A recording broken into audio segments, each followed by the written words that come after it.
Hello guys, welcome back to my channel. তো এই এপিসোডের শুরুতে আমরা জিয়াকে দেখি যে আগে থেকেই অনেক বেশি চিন্তিত ছিল, কারণ সে এর আগে কখনোই কোনো বেবি দেখাশোনা করেনি, আর যার কারণে সে তার ফ্রেন্ডকে অনেক গালাগালিও দিচ্ছিল যে আমার ফ্রেন্ডের জন্য আমাকে আর কি কি করতে হবে। তার জন্য আজ আমি হানকেও মিথ্যে বললাম। আমার মনে হচ্ছে আমি একটু বেশি বলে দিয়েছি তাকে, বাট সে কি বা করতো, কারণ তাকে এখন এই বেবিটির খেয়াল তো রাখতেই হবে। অফিসের বাকি কলিগসদেরও এই বেবিটিকে অনেক বেশি কিউট লেগেছিল, তাই তারাও এসে তার সাথে খেলা করছিল। তখনই সুপারভাইজার সেখানে আসে আর সবাইকে তাড়িয়ে দেয় এন্ড জিয়াকে বলে তোমাকে কে পারমিশন দিয়েছে অফিসে বেবি নিয়ে আসার জন্য। আর জিয়াও তাকে উল্টে বলে অফিস ইন্ট্রোডাকশনে এটা পরিষ্কারভাবে লেখা আছে যে আমরা আমাদের বেবিকেও অফিসে নিয়ে আসতে পারি। যা শুনে সুপারভাইজারের একদমই ভালো লাগে না এন্ড সে জিয়াকে বুলি করার জন্য তাকে 2 দিনের মধ্যে রিসার্চ ডাটার রিপোর্ট লিখতে বলে। জিয়া বলে তুমি 1 উইকের কাজ আমাকে 2 দিনে কমপ্লিট করতে বলছো, তোমার কি আমাকে দেখে কোনো রোবট মনে হচ্ছে নাকি আমি এটা ভাববো যে তুমি আমায় টার্গেট করছো। এই কথার সুপারভাইজার তো কোনো অ্যান্সার দেয় না এন্ড এটা বলে সেখান থেকে চলে যায় যে 2 দিনের মধ্যে তুমি যদি না এই কাজটা কমপ্লিট করতে পারো তাহলে নিজের রিজাইন লেটারটা রেডি করে রাখো এন্ড এখন তুমি কিছুই করতে পারবে না, কারণ আমি জানি বসের সাথে তোমার ব্রেকআপ হয়ে গিয়েছে, তাই বসের কাছে তুমি আমার কমপ্লেন জানাতেও যেতে পারবে না। আর যা শুনে জিয়া ভাবে তোমাকে সাজা করার জন্য আমি একাই যথেষ্ট। নেক্সট সিনে আমাদেরকে দেখানো হয় সে তার কাজ করা শুরু করে দিয়েছিল, কিন্তু বেবিকে সামলানোর সাথে সাথে অফিসের কাজ করা সহজ ছিল না। এরপরেও সে হার মানে না এন্ড সে বেবিকে বলে প্লিজ কিছুক্ষণের জন্য তুমি একটু চুপ হয়ে যাও যাতে আমি আমার কাজটা কমপ্লিট করতে পারি, এরপর আমি তোমার জন্য মিল্ক রেডি করব। আর এখান থেকে যাওয়ার আগে হানু তাকে কথা শুনে যায় যে তুমি একাই নয় যে বেবি সামলাচ্ছ, সব ওমেনই এমনটা করে। বাট জিয়া তার কথাটি ইগনোর করে। এরপর সে তার কাজ করতে করতে এত বেশি ক্লান্ত হয়ে যায় যে সে সেখানেই ঘুমিয়ে পড়ে। আর নেক্সট মর্নিং যখন তার চোখ খুলে তার মনে পড়ে যে কাল রাতে তো আমার রিপোর্ট আনকমপ্লিট রয়ে গিয়েছিল এন্ড সে তা কমপ্লিট করতেই যাচ্ছিল, বাট দেখে যে রিপোর্ট তো আগে থেকে কমপ্লিট হয়ে গেছে এন্ড সে ভাবে কাল আমি কখন ঘুমে ঘুরে রিপোর্ট কমপ্লিট করে ফেললাম, আমার তো মনেই নেই। ওয়েল ভালোই হয়েছে, আর আমার বেবিও কত শান্তভাবে শুয়ে আছে, একদমই কান্না করছে না। এন্ড সে বেবিকে দেখছিল, তখনই সেখানে সুপারভাইজার আসে এন্ড বলে নিজের রিজাইন লেটার রেডি রেখেছো তো, বিকজ তার মনে হচ্ছিল যে সে তার কাজ কমপ্লিটই করেনি। জিয়া বলে হ্যাঁ রেডি রেখেছি, বাট রিজাইন লেটার নয়। যা শুনে সুপারভাইজার তো অনেক বেশি অবাক হয়ে যায়, বাট তার বলার মতো আর কিছুই ছিল না, তাই সে ওই পেন ড্রাইভটি নিয়ে সেখান থেকে চলে যায়। নেক্সট সিন আমাদেরকে মিটিং রুমে দেখানো হয় যেখানে জিয়া দাঁড়িয়েছিল তার প্রেজেন্টেশন দেখানোর জন্য।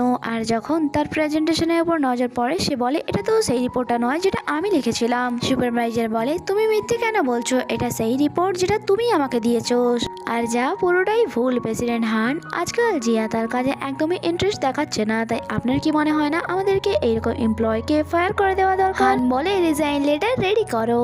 আর যা শুনে জিয়ার অনেক বেশি খারাপ লাগে। সুপারভাইজার বলে তুমি শুনলে তো প্রেসিডেন্ট হান কি বললো। হান বলে আমি জিয়ার নয় বরং তোমাকে তোমার রিজাইন লেটার রেডি করার কথা বলছি। ওই রিপোর্টটি ভুল কি করে হতে পারে যখন কি আমি নিজের হাতে ওই রিপোর্টটি রেডি করেছিলাম জিয়ার জন্য। যা শুনে জিয়া আর সুপারভাইজার অবাক হয়ে যায়। এরপর আমাদেরকে কাল রাতে সিন দেখানো হয় যখন জিয়া ক্লান্ত হয়ে তার ডেস্কের ওপরে ঘুমিয়ে পড়েছিল, তখনই সেখানে হান আসে আর যে জিয়াকে দেখে বলে কত বোকা মেয়ে, সে নিজেকে সামলাতে পারে না আর বেবিকে সামলাতে চলেছে। আর পাশে শুয়ে থাকা বেবি যে কান্না করছিল, তাই হান তার জন্য মিল্ক রেডি করে এন্ড তাকে চুপ করায়, কারণ যাতে তার আওয়াজ শুনে জিয়ার ঘুম না ভেঙে যায়। এরপর সে জিয়াকে সাইডে করে ওই রিপোর্টটি কমপ্লিট করে এন্ড সেখান থেকে যাওয়ার আগে জিয়ার হাত মাউসের উপর রেখে দেয়। এরপর সিন প্রেজেন্টে শিফট হয় যেখানে জিয়া ভাবছিল তাই বলো এই জন্য ভাবি আমার মনে কেন আসছে না যে আমি এই রিপোর্টটি কখন কমপ্লিট করলাম। সুপারভাইজার হানকে বলে আপনাদের মধ্যে তো ব্রেকআপ হয়ে গিয়েছিল,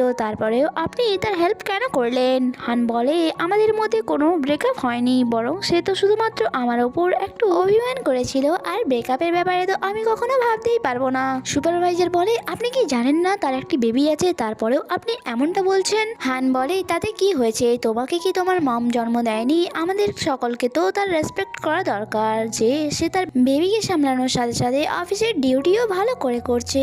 আর যা শুনে তো জিয়া অবাকই হয়ে যায় এন্ড সে ভাবে সে সত্যি এই বেবিটিকে আমার বেবি ভেবে নিল, আর আমাকে কথা শোনানোর জায়গায় সে আমার হয়ে সুপারভাইজারকে কথা শুনিয়ে যাচ্ছে এন্ড হান এখানে সুপারভাইজারকে ফায়ার করে দেয়। নেক্সট সিনে আমরা দেখি জিয়া হানকে বলছিল তোমার সত্যিই আমার বেবি থাকায় কোনো প্রবলেম নেই। হান বলে একদমই নয়, আমি এই বেবিটির ফাদার হওয়ার জন্য রেডি আছি, শুধু তাই নয় আমি অনেক ক্লাস প্রসেস জয়েনও করেছি একটি ভালো ফাদার হওয়ার জন্য। আর তখনই সেখানে জিয়ার ফ্রেন্ড রোজিও চলে আসে অ্যান্ড হান জিয়াকে বলছিল, তোমার একা এই বেবিটিকে সামলাতে অনেক বেশি প্রবলেম হতে পারে, তাই তুমি আমাকে একটা তো সুযোগ দাও, আমি বেস্ট ফাদার হয়ে দেখাবো তোমায়। রোজি তখনই চেঁচিয়ে ওঠে আর বলে, তুমি কি পাগল হয়ে গিয়েছো? আমি আর আমার হাজবেন্ড আমাদের বেবিকে খুব ভালো করে সামলাতে পারবো। আর এখানে জিয়া ও হানের উপর হাসছিল যে তাকে কত সহজেই বোকা বানানো যাবে, যখন কি হান তো কিছুই বুঝতে পারছিল না যে এইসব চলছেটা কি।